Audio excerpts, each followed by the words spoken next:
It is finally a real game day once again in the NFL. The Cowboys visiting the Eagles to open up the 2025 NFL season later tonight. It's worth mentioning, by the way, Eagles now an 8.5-point favorite in this one. We're going to discuss players and matchups to watch in this particular game. Cowboys, the heavy road underdogs. We will be live for this game, just like we will be live for every single Cowboys football game. 7 p.m. Eastern time start tonight. Maybe a little bit longer for some other games, but we'll go an hour 20, which might become a full hour and a half given the pregame ceremony stuff they're going to do. Hit that sub button so you don't miss out and join us for our always fun watch parties. Before we get into players to watch, or I should say matchups to watch, then players to watch, injury news. All good for the Cowboys. Almost all good for the Cowboys and Eagles. Trevon Diggs will play. No designation. Same with Tyler Guyton and Brevyn Spann-Ford. The 2 knee injuries and the ankle injury are fine. Perrion Winfrey was ruled out Wednesday afternoon with his back stiffness, which I am a little bit worried about, but that is a second/third string DT. So all in all, pretty good for the Cowboys. Same fit for Philadelphia. Andrew Mukuba, no designation. Landon Dickerson, no designation. Tanner McKee has been ruled out with a thumb injury. That's a backup quarterback. Bigger issues if he was even going to be a factor in it to begin with, so no concerns there. Jalen Carter, no designation. Josh Uche. So both teams very healthy going into this Week 1 matchup. Let's dive into some of the particular matchups to watch in this one. Number 1 for me is Dak Prescott versus Vic Fangio. And this is also Brian Schottenheimer. I don't think it's fair to just put it all on the quarterback when schematics drive so much of the game in the NFL. On one hand, you have one of the most successful division quarterbacks in the entire NFL. Dak Prescott has dominated in the NFC East. He's 33-8 in his career. It's wildly impressive. Yeah, the Giants and Commanders have been bad. He's also 9-4 against Philadelphia. That's really good. To be fair, we haven't had very many Dak versus Hurts games. They've had injuries between them. At least we're kind of guaranteeing that going into Week 1 at long last. Dak's played against Vic Fangio's defenses 3 times. Bears when he was a DC, Broncos when he was the head coach in 2021, Dolphins in 2023. Cowboys are 1-2 in those games, and Dak's had some issues. Just 7.7 yards per attempt, lower than expected completion rates. The touchdowns to turnover ratio is fine, but the touchdowns themselves are pretty high. Some of the Fangio zone coverages have given the Cowboys issues. They've done a lot of too high shell stuff, whether it's cover 4, cover 6, etc. And the cover 6 in particular, I think, can be really good. Cowboys didn't have answers for that in terms of the schemes of getting guys open. And they could also trick Dak a few times. I expect we'll see more of that against the Philadelphia Eagles. If they're going to go too high shell stuff, run the ball. But can they? And we'll talk about that more in depth here in a little bit. Who we got in Week 1? C for the Cowboys, E for the Eagles. Let me know at the pinned comment of today's show. C for the Cowboys, E for the Eagles. Next matchup to watch, the Cowboys against themselves starting slowly. Now, Philadelphia has not been a slow starting team as it relates to Week 1. In fact, Nick Sirianni is 4-0 in season openers as the Philadelphia Eagles head coach. He's always done a pretty good job getting his team ready to play in Week 1, even though the Eagles also don't play their starters in the preseason. At times, that's been an issue for the Cowboys, and they've won their last 2 Week 1 games. That was against the Browns and Giants, 2 of the worst teams in football that season. They've lost games against the Bucs twice, the Rams. Those were some of the better teams, especially that 2021-2020 game. Bad offensive PI call cost the Cowboys a win. They've played the Giants a lot, which is always kind of funny. You have to start hot, or else it's going to have some of the issues we've seen in the past for this Cowboys team. Next matchup, and this could have just been straight up offensive line versus defensive line, but I wanted to focus on Jalen Carter and Tyler Booker, because if I'm Philadelphia, my best defensive player, apologies to Zach Bond and Quinyon Mitchell, but the best guy up front is Jalen Carter. He's awesome. He is disruptive. He is impactful. Don't let those sack numbers fool you. This guy is becoming one of the best defensive tackles in football. If I were Philadelphia and it's 3rd and 8, I am putting him against Tyler Booker. In fact, I'm probably going to line him up there as much as possible because Booker's a first-round pick. I'm excited about his potential. He's played 28 snaps in the preseason.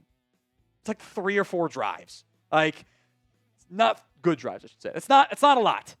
You probably should consider trying to help, but you have to help Steele / Tyler Guyton a little bit there. If I'm Philadelphia, I'm trying to get Booker on Carter one-on-one to start, seeing how it's going. That matchup is going to matter because if there's pressure in the face of Dak, he has issues like most quarterbacks tend to do. Today's Cowboys Report is made possible by the HOF app. Smart bettors rely on data. HOF hands you powerful analytics at your fingertips to tilt the odds in your favor.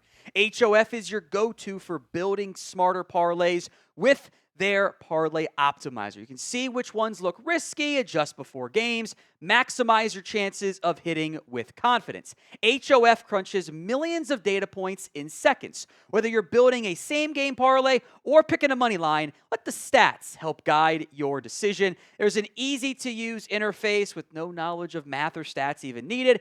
HOF is designed to be easy to use for the everyday sports fan. So for a limited time only, you guys get a 7-day free trial, and you get 50% off your first month when you use code CHAT at checkout. HOF is trusted by winning bettors. They have over 1 million total users and are rated 4.9 out of 5 stars on the App Store based on 7,000+ reviews. So go download the HOF app on iOS or Android. Enter code CHAT for the 7-day free trial and 50% off your first month, and you're all set. All right, next up is the Cowboys corners against the Eagles wide receivers. Good thing that the Cowboys have Trevon Diggs back. I think they will need him in particular in their nickel packages, everything there. Eagles have one of, if not the best, wide receiving cores in football. A.J. Brown, Devonta Smith.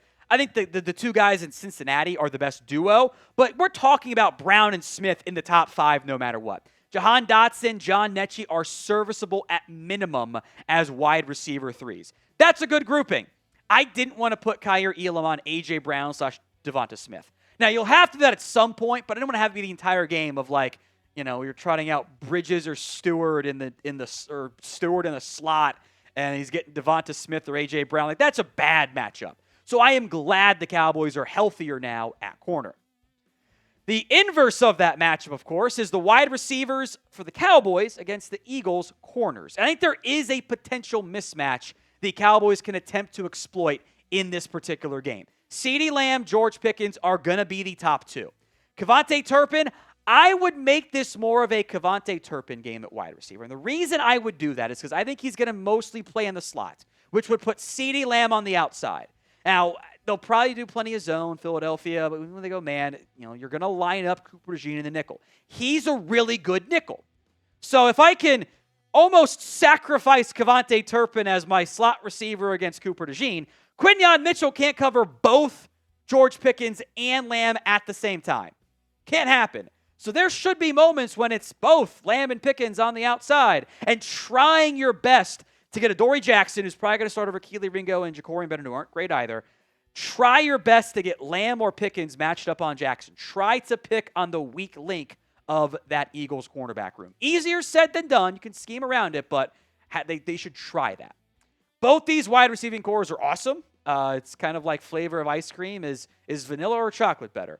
Who has the better wide receiving core? DAL for the Cowboys, PHI for the Eagles. Let's dive into some players to watch. We're going to do a theme today. All newcomers on today's show. Number 5 is Kenneth Murray, the linebacker. We haven't actually seen him yet, outside of training camp a little bit, with the Dallas Cowboys. He was acquired via trade in the offseason, did not play at all in the preseason. I'm curious if Sanborn or Murray end up having the green dot. There's, I think, been some mixing and matching there to an extent. Not sure how much it really ends up mattering.